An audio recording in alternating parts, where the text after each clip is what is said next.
30년 전을 한번 생각해 보시면 돼요. 네. 30여 년 전에 이제 1991년도 걸프전이라는 게 처음 생겼을 때 아니 미군이 들어가질 않아요. 지상군이. 네. 예. 자, 이거 정말 전쟁하는 거냐?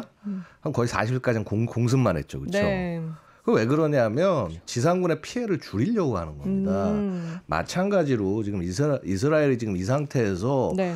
그냥 들어가는 거는 사실 자살행위거든요. 그래서 최대한 유리한 여건을 조성해 놓고 들어가야 된다. 왜냐하면 지금 이 전쟁의 본질은요. 하마스가 이스라엘에게 자기 가자 지역으로 들어오라고 초대를 한 겁니다. 네. 무슨 말인가 하니 너무 들어와서 이스라엘 민간인들 학살하고 인질 끌어가고 하는 거는 자 들어와라. 들어와서 인질 찾아가라.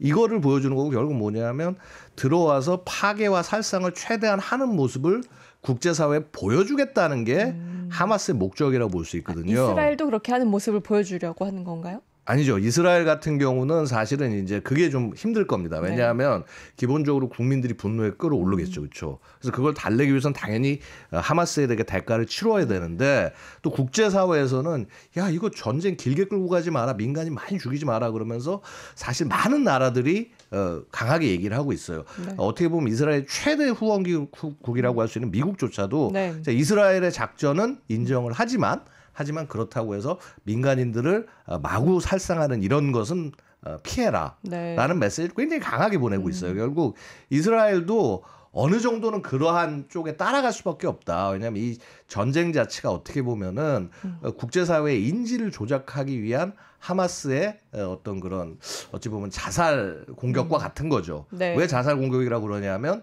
자기들의 지금 점령 휘하에 있는 가자에 있는 주민들을 희생시켜서라도 그렇죠. 이스라엘이 나쁜 존재라는 걸 국제사회에 알리겠다라고 얘기를 하는 것이고요.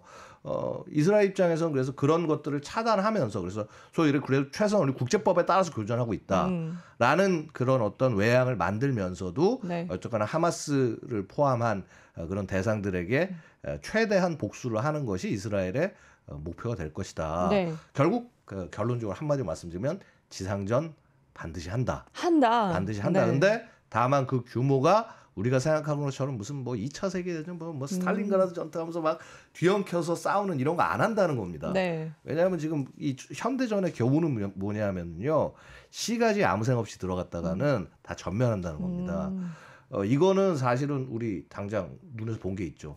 2022년에 시작된 우크라이나 전쟁 때 네. 러시아가 막 밀고 들어갔다가 우리는 굉장히 러시아의 원래 교리 자체가 종심 전투 교리라고 그래서 깊숙이 하여튼 치고 들어갑니다. 충격을 주는 건데 그렇게 들어갔다가 이 매복에 걸려가지고 다들 엄청난 커다란 피해를 보고 결국은 키이우 공략을 실패를 한 거거든요.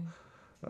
그래서 그런 현대전의 교훈이 멀쩡하게 있기 때문에 그것뿐만 아니에요. 뭐 미국이 이전에 이제 이라크에서 전쟁할 때 이 소위 코인 그러니까 대게릴라 작전을 할 그때도 그랬고. 네.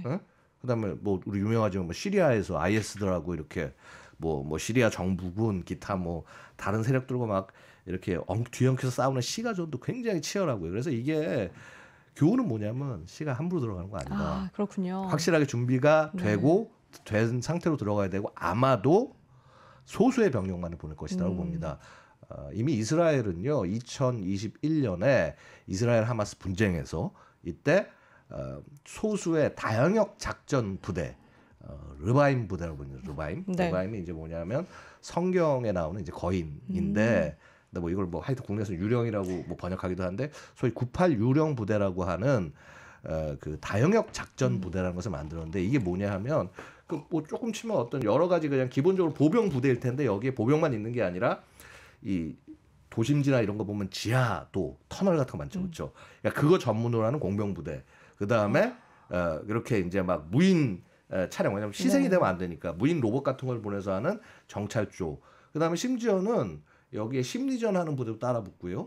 그리고 전투기까지 한 편조로 만들어줍니다. 네. 그렇게 해서 입체적인 작전에서 최소한의 희생으로 적의 최대한의 그 뭐라 그럴까 파괴를 할 수 있는 그런 작전을 이미 2000년 수행을 했어요. 그러니까 그 작전을 위한 여건을 조성하는 단계에서 공습과 여러 가지 임무들이 이루어지고 있다. 그래서 어느 정도 여건 조성이 완료됐다라고 판단한다면 아마도 그 부대를 투입하면서 최종적인 목표를 제거해 나갈 것이다.